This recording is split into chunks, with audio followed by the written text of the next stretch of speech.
Hello there everyone, welcome to another Genesis Models Live. Sorry, I'm playing cameraman or not. Right, fingers crossed I haven't totally just messed up. Basically I'm doing this on my phone on a tripod, and I'll just switch the phone off, so hopefully it looks like we're still live. Right then, sorry about the bit of a mess up at the start, but here we are again, Genesis Models Live. We're going to be working on the A4 now. Before we jump into modeling, I do want to sort of announce something that I'm doing basically at the end of the month, in about 3 or 4 weeks time. Basically doing a bit of a charity sort of fundraiser going on.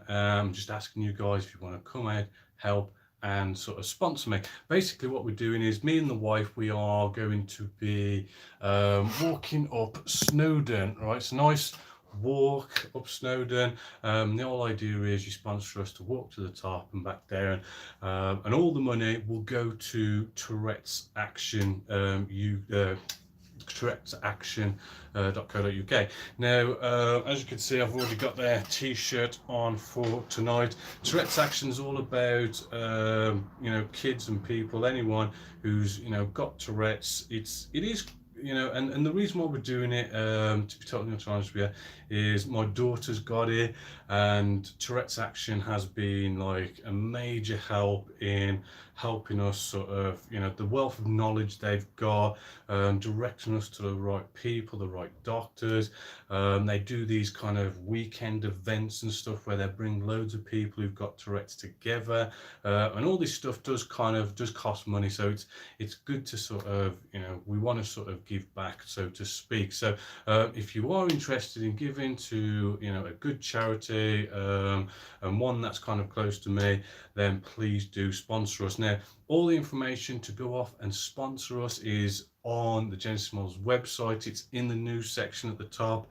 There's a nice little link and it goes to a page where it's one of those sites, I forgot what it was now, Wonderful Idea or something like that. I forgot what it was called, but basically it's a nice site where basically you don't pay us. You pay this sort of site, which then pays directly to Tourette's Action. So it's all sort of nice and clean that way. So if you do want to, please do give if you can. And thanks to all you guys who already have. It's been a really big help so far. I think we're almost up to £500. So we'd like to get that higher if we can. But by the time we actually start it, there'll be more information as time goes by on that. But now we are back to the A4, and if you remember last week we did a nice bit of the cockpit. We got it weathered up and stuff. I've basically finished that, and we're just going to do some little last bits before we actually bring these two halves together. So let's get us on table. So sorry for playing cameraman again, because my cameraman skills haven't been the best tonight, but hey ho. Now next up as well, don't forget, you guys, you can go off, comment in the comment section, ask anything you want, and I'll do my best to answer them throughout this show. So here is where we have got up to so far. Hopefully you can see what we've done is we've just kind of painted in some buttons white, and it was just that nice simple wash of adding a wash. And then once you've added it and it's dried for a bit, we come along with thinners and we clean it down and sort of feather it in and make it sort of look all nice. It has that sort of weathered look rather than just being flat grey, flat black and all that goody stuff. So we can basically now glue this in. Right, now I do like to go off and actually glue one side in first.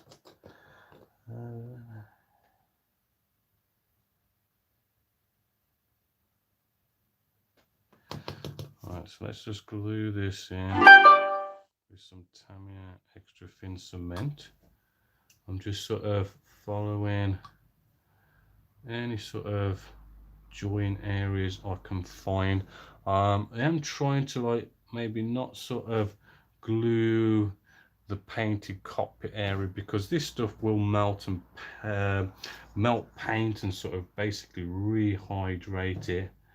Let's try and get along the bottom as well, if we can. And actually that looks like it needs to be pushed down just a little bit, because did see a little bit of a gap going on there. And then that looks like that'd fit nice. But what we want to do is just quickly, while it's still wet, just check in, just while it's still wet, let's just see how it's actually fitting, just to make sure. I mean, actually what I should have done, and well, I've already done, but what I should have shown you first was actually, you do want to go off before gluing and just make sure that does all fit with no sort of, nothing on the cockpit that pushes any gaps, right? And as you can see, there isn't, so we're looking good just there. Right, so let's just make sure that's down. We do have our instrument display panel, which has been weathered up a bit. I mean, it could do with actually a little bit more. I mean, we don't have any sort of dial decals or photo etch for this, so we kind of could do with adding a little something. So what I'm going to do is, first off, I want to sort of put a matte coat on. I've got some good old matte UV varnish. This is by Winsor and Newton. Right, I've used a fair few matte varnishes in the past, loads and loads, because I sort of, it is the finishing touch to like pretty much every single one of my models, and it is something that you do want to kind of get right and have the right product. And after kind of using all sorts, I did finish on this matte UV varnish by Winsor and Newton. I have found them to be really, really good, and having that anti, UV varnish thing going on there is quite cool as well. Right, it doesn't seem to change the color a lot. It keeps its color. It doesn't lighten it like a lot of colors can do. Alright, now as you can see, I've just sort of thinned that 50-50 with the good old homebrew thinners. I'm giving that a good sort of stir. Alright, I'm just going to matte this because it just kind of brings everything together, as well as, we're going to, it seals it in with a nice coat of varnish to protect the paint, protect everything that we've done to this.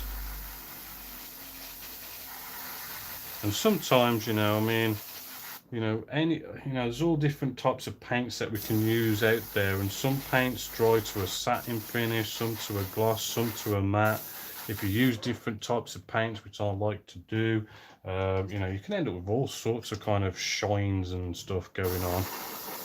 And especially when you do stuff like using enamels as a weathered and stuff, you can do all sorts of different matte and shines depending on where you've painted. So it just kind of brings everything together by putting a nice matte coat on there. I'm cutting to air just to dry it off to speed things up, and then I'm just doing light coats. You don't want anything too strong. I mean, really, a good rule of thumb, if you start seeing, it getting wet in an area and spraying, just move on to somewhere else or cut to air. We really don't want spray paint to pool up at all. Right, then, I think that's had a good matte coat. We've got a bit more this side as well.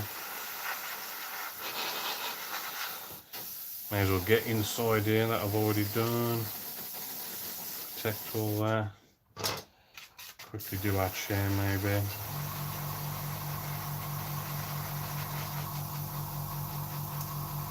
A couple of you guys coming in saying hello. We've got all sorts of people from what we've got Brazil, Germany, USA.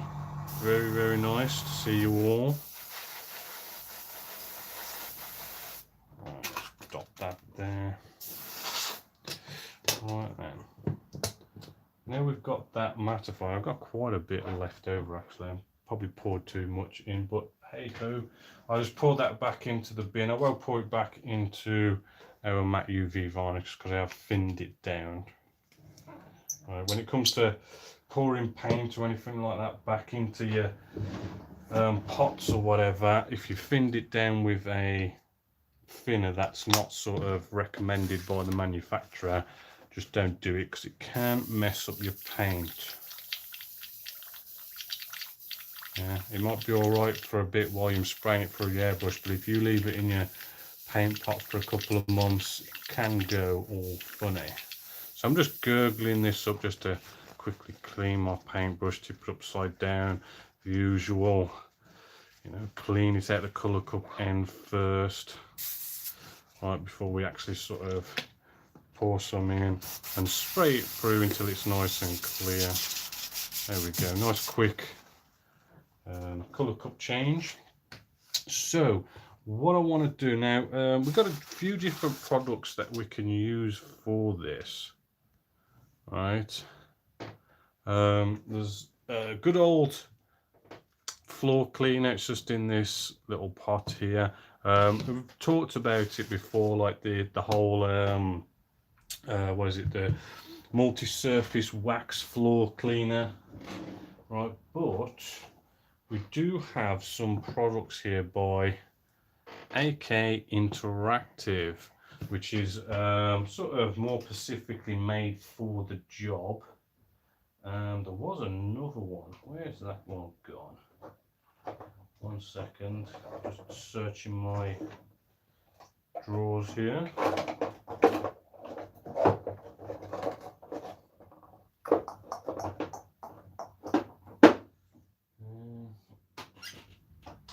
I've got it now. There's this shine enhancer as well, but this is more of a sort of pour it in your colour cup and spray it sort of thing. This one is good for dipping canopies, but not just dipping canopies. If we just open this up, which will probably be a bit hard because this stuff does dry like glass.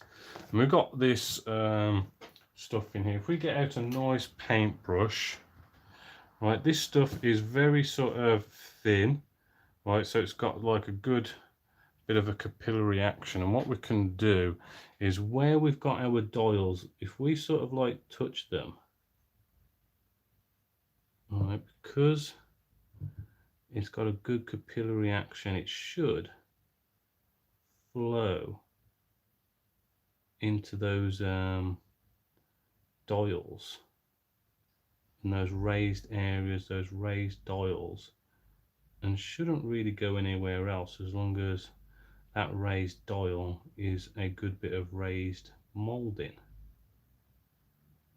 Right, and by doing this, although we haven't got like decals for our dials and stuff, we've at least given our dials a nice bit of life by having this sort of, you know, everything's nice and matte, but our dials are going to end up looking like glass.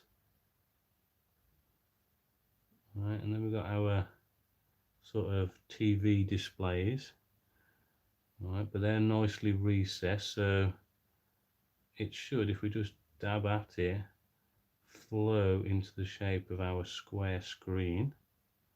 Hopefully, as you can see just there, I don't know if I rotate it in the light, hopefully you're seeing on camera how it has just flowed to that nice raised and recessed shapes of the dials. And these little small ones, we want to be careful.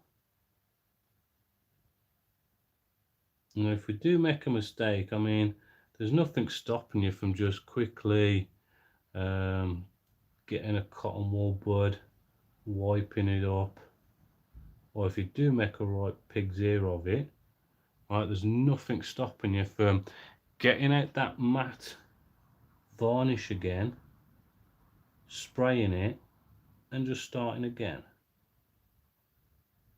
Alright, so don't worry if you make a major mistake. You kind of want to let the paint flow and do basically all the work for you. Now it's got two tiny little dials at the top. and then this should be all good. There we go. Hopefully that's looking all good. All the dials nicely done. It'll just give it that little bit more of cool life. So we'll let that dry over there, and then we'll stick that on in a bit. All right, so that's some good stuff. I mean, this is a couple of quid. I forgot how much it was, £7-ish, give or take, around about. It's not massively expensive, but it's not cheap. And personally, I don't like sort of dipping my canopies, so I'll probably only use it for that application, but still. So next up with this one, right, what we could do, just to show you a little something else before we move along with some more building. Let's get out a kitchen paper towel, because we're going to do a bit of pigments now. And this pigments is going to be messy. Any kind of pigments is messy, really. So, you know, keep a clean paper towel. I mean, it might not be a bad idea to get out a glove. Right, I'm going to start off with the darker colour first. Right, I'm going to be using, I want to sort of make a dirty look. So we've got this track rust here, which is sort of like a nice dark brown, right? So I'm just going to set this up and read a couple of your comments. Good to get out a spatula for this.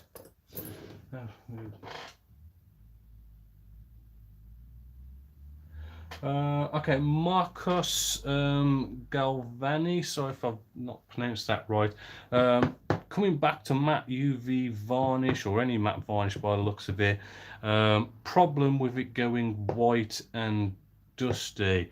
Now that is most likely down to air pressure, right?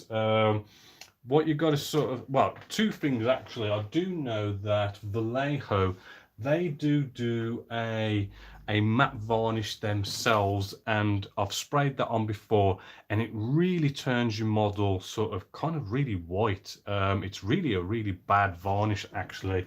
Hopefully they'll discontinue that one, but that's probably not your problem. Your problem is your air pressure is too high. When it comes to spraying out of your airbrush, if your air pressure is too high, what basically happens is as the paint comes out, it is atomized, as we know, and it's virtually becomes dry before it actually touches the model. So it kind of builds up these all the little particles of spray, sort of kind of gets all sort of hard before it touches the model, and it sort of goes all dusty as you've described, because it's already sort of dry before it's hit the model, which then kind of can build up into a sort of a rough sort of surface on your model, and that's basically your paint's drying before it's hitting the model. So what you need to do is whack down your air pressure. Now I know by whacking down your air pressure probably means that your paint might then start spluttering, and that's probably because your paint's too thick. So what you need to do is, you know, get your air pressure probably no more than 20 psi, with your paint nicely thinned down to, you know, something like a milky consistency. Basically what you want to do is, whenever you sort of mix up a paint, you know, keep your air pressure below 20 is normally a good one. And if it's just nicely coming out with a good spray pattern, it's not got big blobs. If it's got big blobs in the spray pattern, basically, I could probably actually just quickly show you, you know, what I mean. Quickly, bit of black in here. I'll spray on this now, and it'll, oh, actually that's coming out kind of a bit too nice, not what I wanted. That's actually coming out kind of nice actually. I need a thicker paint actually. Hold on. Just spray that through. Well, actually, know what I can do to show my little example. I'll just whack down the air pressure, And hopefully, let's sort of maybe bring it closer to the camera now. Hopefully you can sort of see how it's just spluttering, and you've got sort of these, it's more of the, you can sort of see those where it sort of atomizes the paint. It's very sort of spluttery and it's big sort of blobs and stuff. That basically means your paint's too thick, so you either need to up your air pressure or thin it. Right now I've knocked my air pressure down to show that example, so I know I need to up my air pressure, put a bit of thinners in there, and that should be good. If you are going above 20 psi, it probably means that you need to thin your paints a bit more. So hopefully that sort of explains that a bit more. I should probably quickly clean my airbrush, or I'll just quickly throw for now just a bit of thinners in there just to speed things along, because I don't want my airbrush really sort of seizing up, because that was thick paint, so it's really dried up on my end of my needle. Right, so yeah, if you ever get your needles drying up really quick and really fast, it's probably because your paint's too thick as well. There we go. That should do for now. Let's put that to one side. Just check for any more questions. No, nice couple of people coming in now. Czech Republic, Portugal. Good to see you guys. Right then, back to pigments. Okay, pigments. Let's just get out the kitchen paper towel. It is very messy stuff. I'm going to start with the darker colour. It's kind of personal preference, but I like to start with the darker and make it lighter. And what I like to do is I do like to get a little bit just on the kitchen paper towel. Right, saves me sort of going into the pot and trying to go about it that way. I feel, me personally, it's that little bit more controllable when it's just out on a kitchen paper towel. That's probably too much, to be fair. You don't really need a massive amount, especially the darker colour. And there we go. I've got some rubble colour here, which is again, these are all by Ammo by Mig Jimenez. What I also like to do, I like to have a nice little paintbrush, an old one, which is a bit of a dry brush, and it's kind of, you know, old, right? And it's sort of chopped I've sort of basically come along with some scissors, chopped it off, make it a bit of a flat top. Hopefully, as you can see, just there. And that just makes it good for sort of applying this.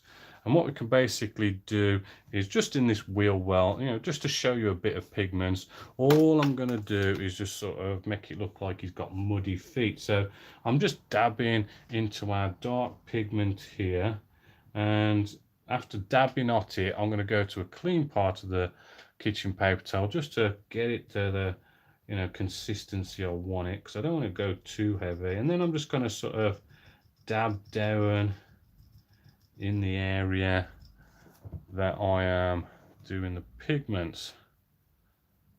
Now that's looking quite heavy, right? But if I sort of just go off camera now and blow that out, you can probably see that just blowing that out. I mean, a lot of that has sort of gone. Now we did matte varnish this beforehand, as you've just saw me do, spray a matte on there. That really does help for the pigments to stick a bit more, and that is definitely down to your personal preference, right? Because as much as, you know, the matte helps it stick a lot more, if we sprayed this gloss, the gloss wouldn't get the pigments to stick as easily. So I mean, depending on how heavy you want it to be or light you want it to be, you might want to sort of spray this area, say a glossy color. If you spray it glossy, then it won't stick as much, depending on what you want. So I'm now going to come in with my lighter color and sort of dab this on top, which should sort of knock that back. I mean, this is gonna probably look a bit over weathered, but I mean, there's nothing stopping us from knocking it back a bit. Again, I'm gonna have a quick blow. just off camera, and you might be able to see that just at the bottom there, that's looking all sort of pretty dirty down there.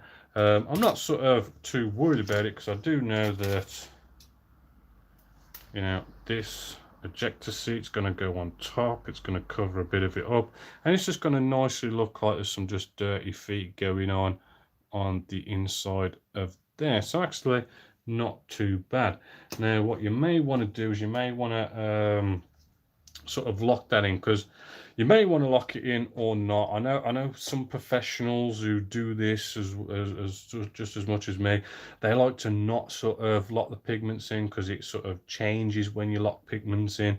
But it is a good idea to lock them in, because finger in there, it comes out, it all goes everywhere still. I mean, once you put pigments down, you've got to be very careful, unless you lock them in, which is what I'm going to do now. Now we can do this with an airbrush and plain and simply spray on it, but my airbrush is a bit full of black stuff at the moment.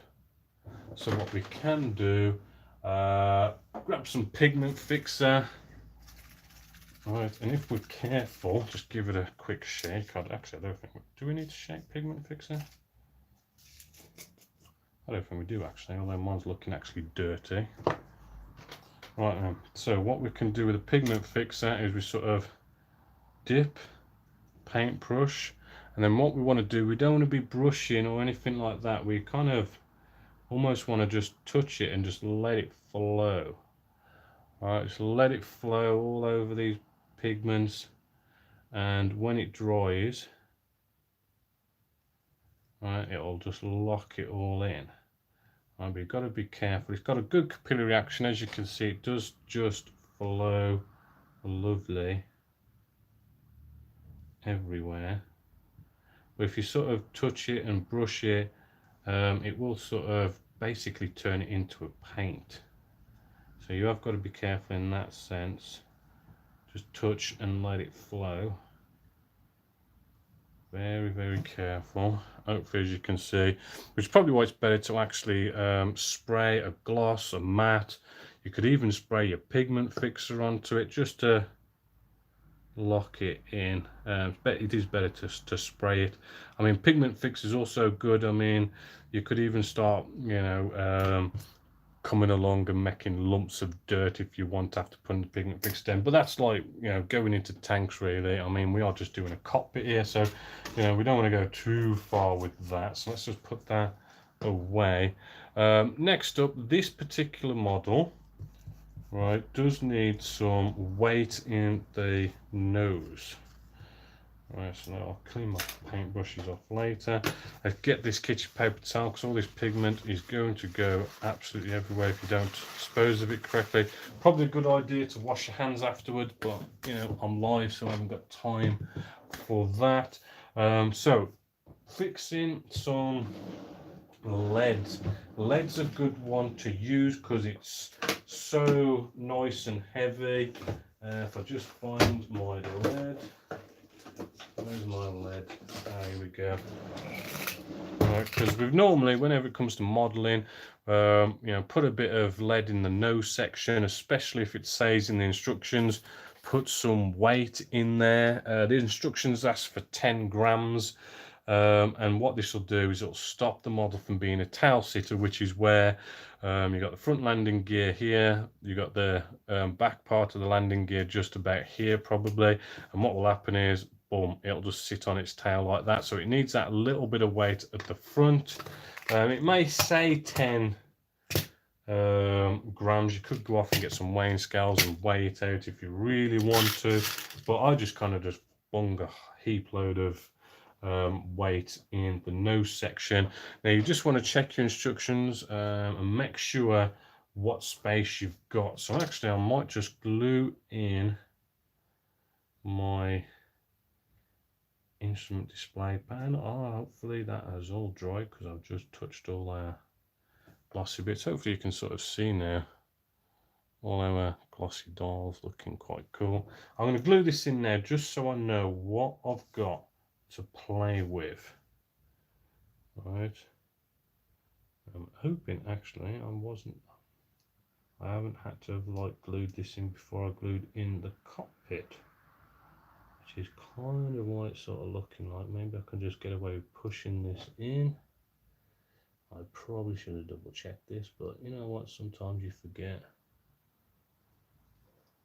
And the pressure is on when I'm live, so you know, sometimes there we go. Okay, so I'll pop that in there. Let's get a bit of, do you know what, I might not glue this in because I think there's like going to be a piece that comes just on the top there, and it might sort of, you know, depend where. So as you can see, that is kind of moving and where that sort of glue, so I think I'll just leave that because it does feel quite nice and tight in there, and I'll be able to play with it later.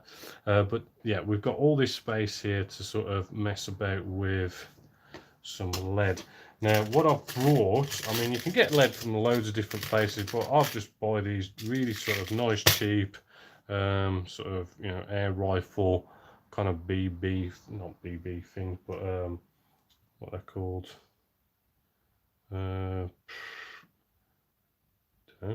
22 calibers, whatever.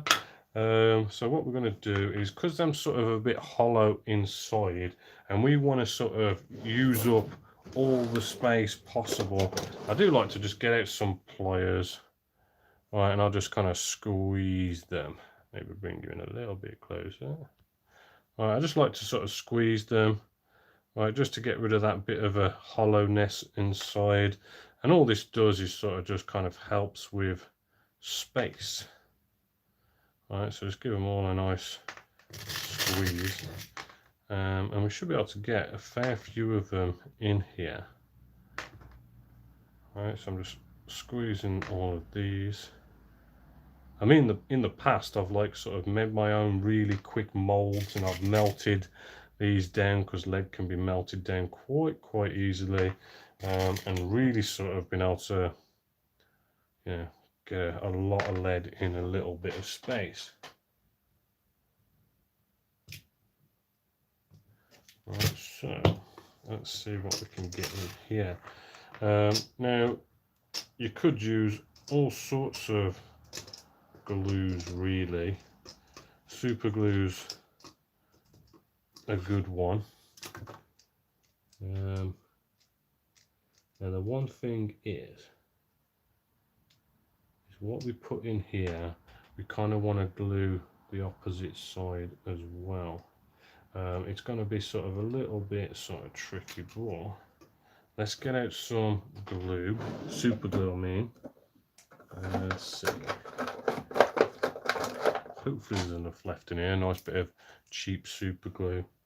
We'll just sort of pour this up, maybe not. Is there any left in there? I'm just going to turn into, no, there's none in here. Then again, do you know what's probably happened? Probably blocked at the top, and now I've squeezed it, it's just going to explode out. So I'm just going to get some tissue and be ready for this to just burst out. Maybe. There we go. Only a little bit burst out, but there you go. Better to be safe than sorry. And we can basically just, I normally just kind of just pour a load of just super glue all over. Make sure this is in the right position.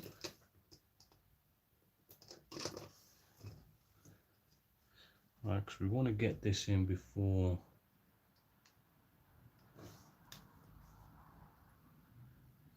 we sort of bring the halves together. And the other thing is, I mean, you know, in these situations, I mean, you know, whacking down a load of super glue, you know, don't be afraid to kind of do that. I've had in the past where, you know, you don't quite glue them all in, and then you put it together and then one starts rattling about inside. Right, now the second half, we kind of want to do the same, but we need to be careful and probably not put so many in this side, right, because we haven't got the actual cockpit as a guide. We sort of know where it's going to be, but we still need to be careful that we don't like glue one of these in a position where, it sort of stops the two halves coming together. So we won't put as many in here.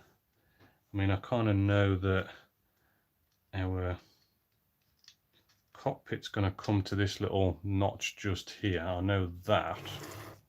So I'll try and keep, you know, a couple of mil away from there. And we don't want it to bulge out too much that it starts going into these. So actually, do you know what, that many will probably be fine. Right, hopefully we should have enough weight in there now. Right, I might use a super glue activator just to speed this up. There we go. Give it a blow. I mean, this super glue activator is from our local hobby shop. They kind of made their own. But basically, you know, this is kind of like a popular one, Vital Bond. Really, really cool stuff. A couple of quid, and it just speeds up super glue drying time. Because when we put big blobs of this stuff in here, it can take a bit. Now just feeling that, yeah, looking good. Let's do a quick test fit and make sure, you know, all that lead hasn't sort of created fit issues, or we're gonna have to like start picking some out or sanding. And yeah, it looks like we've picked up one from somewhere somehow. Or is it the cockpit? Let's have a look. What's that touching? See, now this is the game where we have to sort of work out and find the problem. Where's that touching?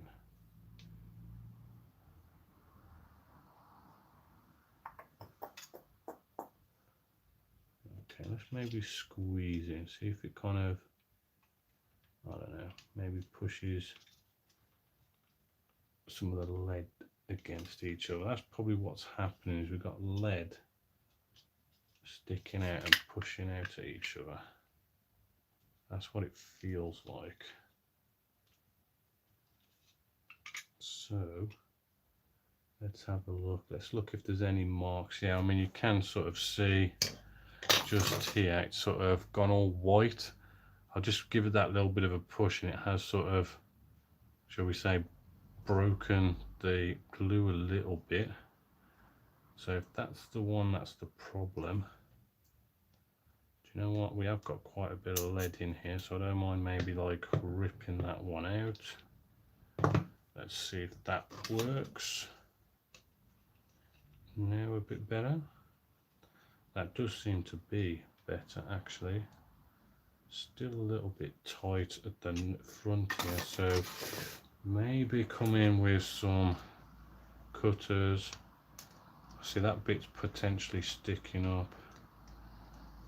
Right, no big deal. Maybe just to cut a few of these, as you can see. Maybe do the same on this side. You know, there's all sorts that is potentially sticking up because of the shape of them.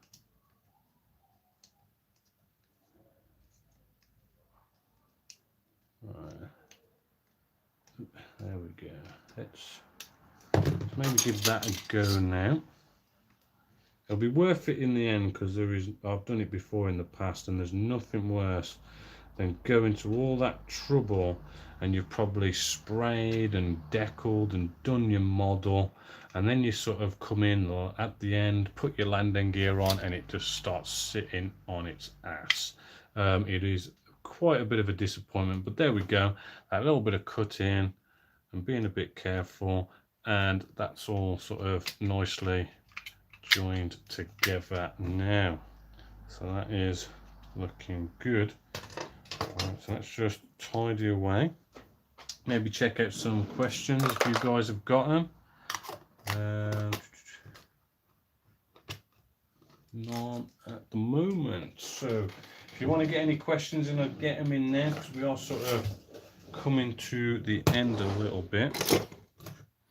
Right, and I'm kind of thinking we are sort of basically done, I think. Because the next stage is to actually bring this together.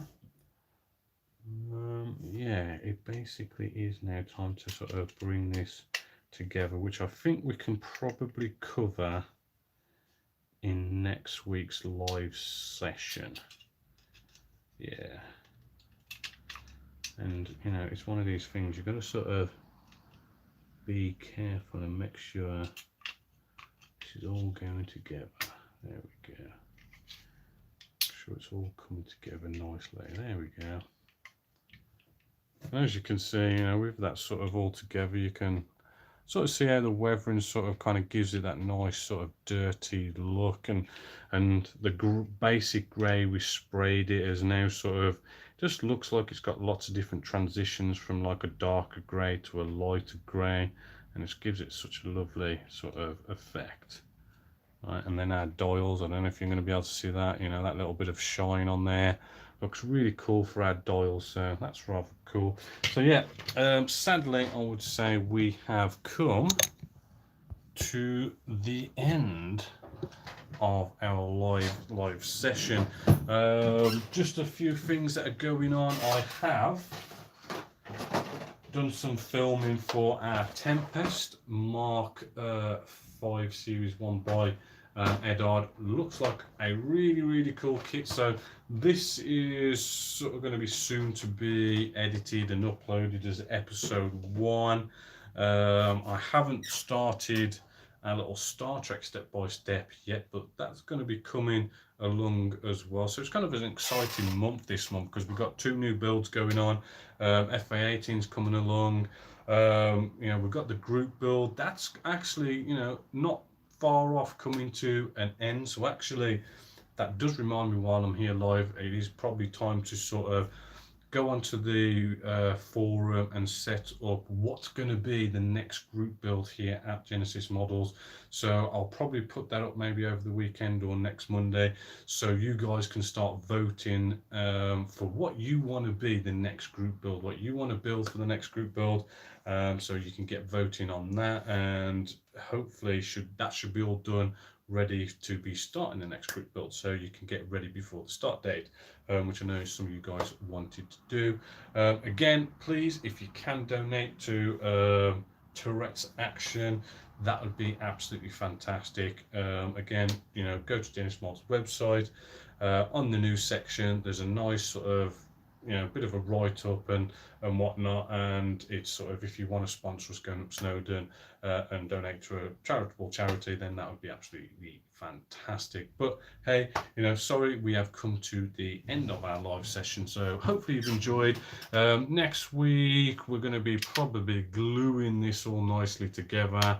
Maybe I'll sort of do a little bit off camera, and we might be able to be doing maybe a bit of sanding, scribing, you know, all that sort of good building stuff. So yeah, hopefully you've enjoyed. So until next time, my name is Bob Waldron, this is Genessis Models, and I hope you've enjoyed.